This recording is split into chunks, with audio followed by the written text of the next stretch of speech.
ভোলাগঞ্জ সাদা পাথরের কিছু জায়গা আছে যেখানে মানুষের পা এখনো পড়েনি।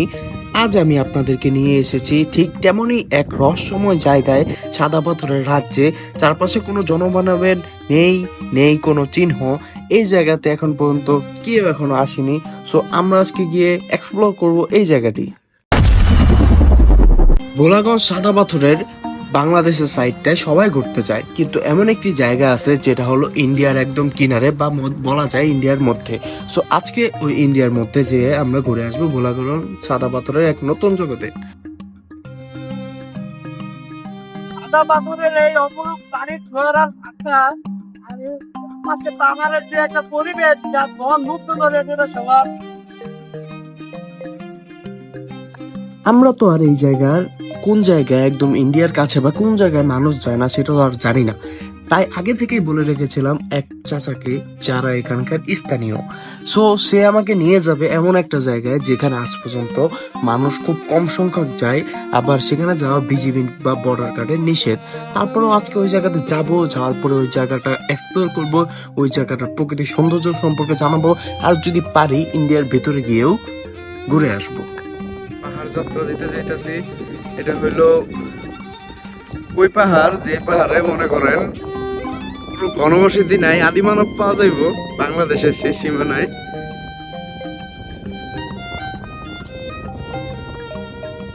আমরা প্রথমে এমন কিছু প্লেস এক্সপ্লোর করব যেখানে মনে করেন খুব কম সংখ্যক মানুষ যায়, তারপরে যে আমরা নর্মাল প্লেসে যাব যে প্লেসে বেশি সংখ্যক মানুষ যায়। এটা হচ্ছে ফার্স্ট পার্ট যেখানে আমরা জনমানব শূন্য এমন একটি জায়গা এক্সপ্লোর করবো যেখানে কেউ যায় না।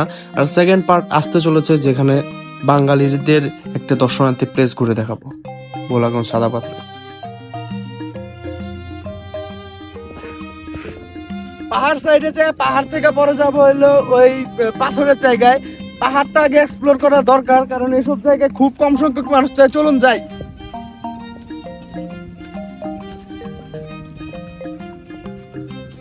আর বলা যায় যে সাদা পাথরের যে বালুগুলা মোটা বালু, পাথরের মতো বালু, এগুলা বালুই পরবর্তী সময় পাথর হয়ে তৈরি হয়। আমরা যেমন এই দর্শনার্থী প্লেসে, নিরিবিলি প্লেসে যাইতেছি আপনাদের দেখানোর জন্য, কিন্তু আপনি কখনো একা বা 2-4 জন মিলে নিরিবিলি প্লেসে যাবেন না।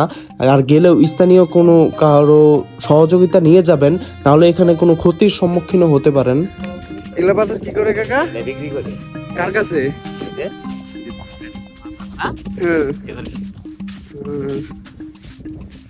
আমরা এট লাস্ট পাথরের জায়গায় এসে পড়ছি। পাথরগুলো দেখতে পুরো ডায়মন্ডের মতো মনে হইতেছে।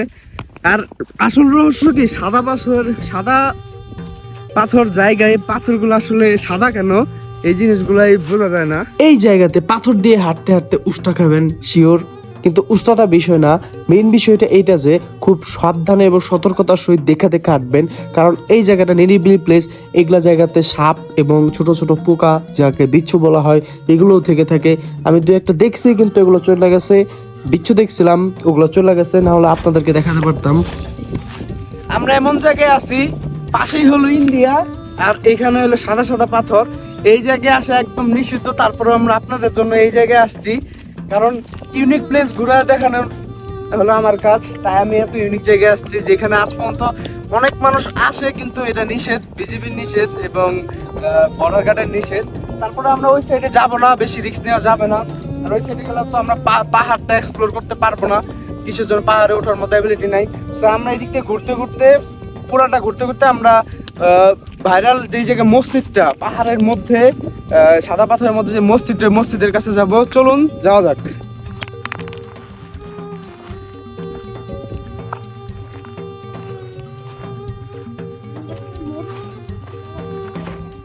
এখানে পুরো এরিয়া বিস্তৃত পাথর আর পাথর। আর বলা যায় যে এই অপরূপ সৌন্দর্য জায়গাটা আসলেই অনেক সুন্দর, আর আশেপাশে পাহাড় প্রকৃতি নিয়ে খুব সৌন্দর্যপূর্ণ একটি জায়গা। আপনার এই সাদা পাথরের জায়গায় এসে কেমন লাগতেছে কাকা? ভালো লাগতেছে চাচু। আর আপনি যে আমাদের সাথে ইন্ডিয়ার সীমান্তের কাছে আসছেন, ভয় পাইতেছেন না? না না না, আমি ভয় থেকে বাঙালি দেখে ভয় পান না? এখন যদি ভিজিআই বর্ডার কাটায় কিছু কয় কি করবে? কিছু আমাদের তো আছে, সৈনিক আছে, চাচা আছে, ভাই আছে। আচ্ছা আচ্ছা, ঠিক আছে। আপনার মতো সাহসী পুরুষই দরকার বাংলাদেশে। আচ্ছা, আমার ছোট ভাই পড়ার সাথে বক্তব্য নেই। এই তোর কেমন লাগতেছে? এই তো ভাই ভালো লাগতেছে ভাই। ভালো লাগতেছে। একটা সাদা দেখা পাথর ওটা সবাই দেখা, বড় দেখা ওটাইস। এই সাইজেরটা তো ভাই তোর দ্বারা তো এই সাইজ আশা করি নাই। ওই যে এদিকে এই যে এই পাথরটা ওটা, এই পাথরটা ওটা দেখতো তোর সাইজের সমান নাকি? দেই ধরার উড়ার ট্রাই করতো, তোর সাইজের সমান নাকি? উড়ে পলাশ সম্ভব না ভাই। কি সম্ভব না? না ভাই। আমায় খাওয়া পাঠায় নাই, না ভাই, তাই পাঠাইছে, তা সম্ভব না। তার সম্ভব না। আচ্ছা ইশরাক, তোর কেমন লাগতেছে এই জায়গায় এসে? এখানে এসে অনেক ভালো লাগতেছে, অনেক পাথর। পাথর, আর তুই কোন পাথর উঠাবি? ওটা সবাই দর্শক দেখতে চায়। কিরে তুই তো পলাশের চেয়ে ছোট পাথর তুললি। এই যে তুই এই পাথরটা তুল, এই পাথরটা তুল, এই পাথরটা তুল, ধর। এই বাহুবলী তোর তো বড় হয়ে গেছে। হ্যাঁ। ও আচ্ছা। আমরা পানির মাঝখানে যাব, পানির মাঝখানে যা পাথরগুলোর সাথে সাথে পানিকে উপভোগ করব। কিসের জন্য? সাদা পাথরে পানির সাথে প্রত্যেকটা জিনিস উপভোগ করা দরকার। আর পানিটা আমরা প্রথমে এই সাইডে, এই যে কিনারে আছে, এই কিনারটা যাব আর কিছু ছবি টবি তুলবো। তার পাহাড়ের দিক তাকালে বোঝা যায় যে পাহাড়ের সাথে আকাশ কিভাবে সংঘর্ষ খাচ্ছে। এত সুন্দর একটি জায়গা। আর এই জায়গাটা খুবই ইউনিক, এই জায়গায় কেউ এখন পর্যন্ত আসে নাই।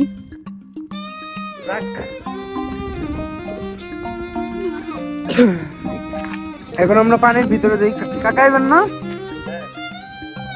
ভিজবই তো। এখন দেখি পানির হালকা একটু ভিতরে যাই একটু ছবি টবি তোলা লাগবো। আসলে প্রচুর কাদা,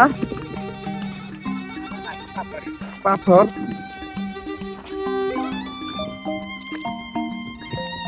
ইশরাক করিস না, পরে ভিজিস না।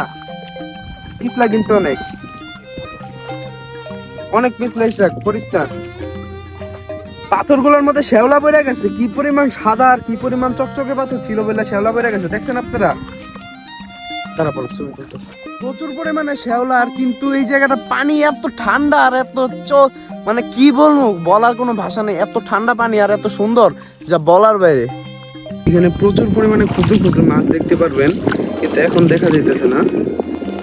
সাদা পাথরের এই জায়গার পানির ভিতরে যে ক্ষুদ্র ক্ষুদ্র মাছগুলো আছে, এগুলা পার মধ্যে খোঁচা দিতেছে আস্তে আস্তে। তাতে প্রচুর কেমন জানি লাগতেছে। আর কি শীতল একটা পানি, আর কি অপরূপ সৌন্দর্য পরিবেশ, যা একেবারে মন গুলারে মুগ্ধ করে দিতেছে আমাদের। আমরা কই এসেছি? এই এত বড় করে লইব?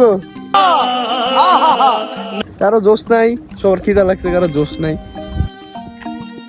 এখানে ক্ষুদ্র ক্ষুদ্র কিছু মাছ আছে, দেখি মাছ ধরতে পাই কিনা। আপনারাও সাথে থাকুন মাছ ধরার সময়।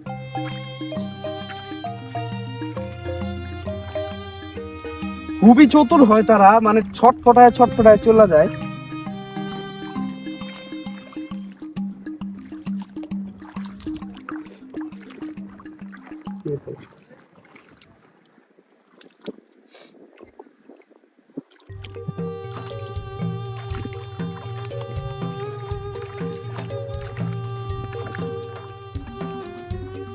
মাছগুলা পাথরে চিপাই লুকায়া যায়। তাহলে কি মাছ মানে ধরা যায় না, পানি একদম কম, তারপরেও ধরতে পারতাছি না। তাহলে বুঝেন কত চতুর মাছ। যাই হোক, মাছ না ধরতে পারলাম, তারপরেও এই দেখেন এই যে এই সাইডে একটা মাছ আছে।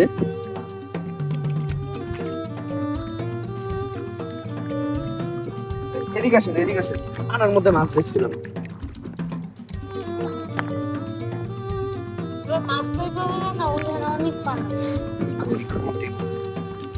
যাক, মাছ পাইলাম না। এই সাইড দিয়ে এখন উঠি, ওই সাইডে যাই। ওই সাইডে দেখার মতো আর অনেক কিছু আছে। এটা ছিল গোপন্ত সাইড, এই সাইডে অনেক মানুষ আসে না, নিরিবিলি সাইড। আমরা এখন অন্য সাইডে যাব। ভালো করে খেয়াল করে দেখতে পারবেন যে ছোট ছোট পোনা মাছ, যেগুলো মাছ অনেক ছোট আকৃতির হয়। আর এসব মাছ অনেক ক্ষেত্রে অ্যাকুরিয়ামেও ব্যবহার করা হয় বা অ্যাকুরিয়ামের জন্য বিক্রি করা হয়। এইসব মাছ এখানে অনেক আকৃতির আছে। আর আমরা মাছকে রেখে এই অপরূপ সুন্দর জায়গাকে রেখে এবং নিরিবিলি জায়গা রেখে আমরা এখন ইন্ডিয়ার বর্ডারের পার ঘেঁষেই সামনের দিক যাব আর দেখব কি কি আছে এই ইন্ডিয়ার বর্ডারের পার ঘেঁষেই। আর এই পুকুরটা যে দেখতে পারেন যেখানে আমরা নেমেছিলাম, এটা ইন্ডিয়ার মধ্যেই বলা যায়। আর পাহাড়ের অপর সাইডেই রয়েছে ইন্ডিয়া। দর্শনার্থী ছাড়া এই নিরিবিলি পরিবেশগুলো যে এতটা ভালো লাগে যা বলার বাইরে, যেন প্রকৃতি আমাদের মধ্যে এসে একটি আলাদা রূপ দেখাচ্ছে। আর যদি অনেক মানুষজন থাকতো তাহলে একদম ভালো লাগতো না, এটাই বাস্তব। কারণ অনেকগুলো মানুষ থাকলে প্রকৃতি উপভোগ করা ভুলেও যায় না। আর প্রকৃতি উপভোগ করতে এই জায়গাতে আসা উচিত, কিন্তু এই জায়গাটা আসলে একটু রিস্কি। বিজিবিরা এই জায়গাতে আসার পারমিশন দেয় না, এখন পর্যন্ত আসা যায়, কিন্তু এমনও হতে পারে ভবিষ্যতে এই জায়গাটা বন্ধ করে দিবে। কারণ এই জায়গাটা ইন্ডিয়ার একদম সন্নিকটে, মনে হয় 2-3 পা পাড়ি দিলেই ইন্ডিয়ার মধ্যে আমরা চলে যাব। বাংলাদেশের কোনো পাহাড় নাই, কিন্তু বাংলাদেশে সাদা পাথর আছে, কিন্তু প্রত্যেকটা পাহাড় হলো ইন্ডিয়ার পাহাড়। আসলে এগুলা পাহাড়গুলা খুবই ইউনিক, মানে একটার পর একটা ধাপের পর ধাপ, ধাপের পর ধাপ, মানে উপর নিচ অনেক ইউনিক। মানে একটা বার বড়, একটা বার ছোট, আর একটা বার বড়, অনেক, মানে কেউ যদি সরাসরি আসেন তাহলে দেখতে পারবেন আর উপভোগ করতে পারবেন। আর এই জায়গার প্রাকৃতিক সৌন্দর্য এতটাই নিখুঁত যে, আর পানিগুলো এতটাই নিখুঁত যে পানির নিচের পানাগুলো দেখা যায়, আর পানির নিচের মাছগুলো স্পষ্টভাবে বোঝা যায়, যা নিজ চোখে সরাসরি দেখলে আপনারা বুঝতে পারবেন। ঝর্ণা কোন সাইডে? ঝর্ণা কোন দিকে? ওদিকে না ইন্ডিয়া? ও তোমরা ইন্ডিয়ার? না, বাংলাদেশ। বাংলাদেশ হয়ে ইন্ডিয়ার ট্রেনে যে নিয়ে যাইবো, কোনো সমস্যা হবে না? শিওর? ঝর্ণা নিয়ে যেতে কত নিবা? কতক্ষণ লাগবো? ঝর্ণা কই? পাহাড় থেকে যে পানি পড়ে ওইটা? ওই এটা তো, ও আচ্ছা আচ্ছা আচ্ছা, এর জায়গায় নিয়ে যাবা? আচ্ছা আচ্ছা আচ্ছা, ও আচ্ছা, ঝর্ণা না হলে তো যাইতাম না, ওইটা পানি তো নিয়ে আছে। ঠিক আছে, নাম কি তোমার? আচ্ছা ঠিক আছে। একটা জরুরি জিনিস আপনার জেনে রাখা উচিত যে এইসব ছোট ছোট ছেলেদের সাথে কখনো এরকম নিরিবিলি প্লেসে, এখানে যদি অনেকগুলো নৌকা থাকতো বা বাংলাদেশের মধ্যে হতো তাহলে আপনি ঘুরতে যেতে পারতেন, কিন্তু এরকম নিরিবিলি জায়গায় কখনো ইন্ডিয়ার পাশাপাশি বা ইন্ডিয়ার মিডল পয়েন্টে আপনি কখনোই ঘুরতে যাবেন না। কারণ ওরা ছোট মানুষ, ওরা নিয়ে গিয়ে আপনাদেরকে কোনো না কোনো বিপদে অবশ্যই ফাঁসিয়ে দিতে পারে। কারণ ইন্ডিয়ার মধ্যে আপনি পারমিশন ছাড়া ঘুরতে যাবেন একটু ভিতরে ঠিক আছে, কিন্তু আপনি যখন জলরাশির পথে থাকবেন, একটু বেশি ভিতরে যাবেন, তখন একটা বিপদ হলে আপনি আর ফিরে আসতে পারবেন না, বা আপনি হয়তো কোনো একটা ঝামেলার মধ্যে পড়ে যেতে পারেন। সো কখনো নিরিবিলি, কখনো এইসব জায়গায় সাহস দেখিয়ে ইন্ডিয়ার মধ্যে ঘুরতে যাবেন না। আমরা সাদা পাথরে এখন বর্ডার ক্রস করবো, বর্ডার ক্রস ইন্ডিয়া যায় আবার এসে উঠবো।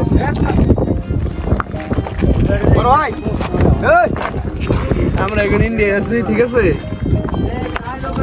বেশি দূরে যাওয়া যাবে না, কিন্তু ইন্ডিয়া আছি। আর বিজিবি পোস্ট পিছে, কিন্তু এই জায়গাটা সীমান্ত এরিয়া অপরাধ, তারপর আমরা আছি এখন জায়গাটা একটু বুঝে ভাই। ইন্ডিয়া এসে প্রস্তাব করতেছে ভাই, খুব সাহসী, ঠিক আছে না ভাই? আমার তো একটু আইছি সবাই দিয়ে আমি আইছি, সবাই এসে পড়তেছে। আরেকজন প্রস্তাব করতেছে ভাই, বিজেপি একটু পরে গুলি করানি শুরু করে, সবাই দিয়ে প্রস্তাব করতেছে, আমি একটু করে আসি।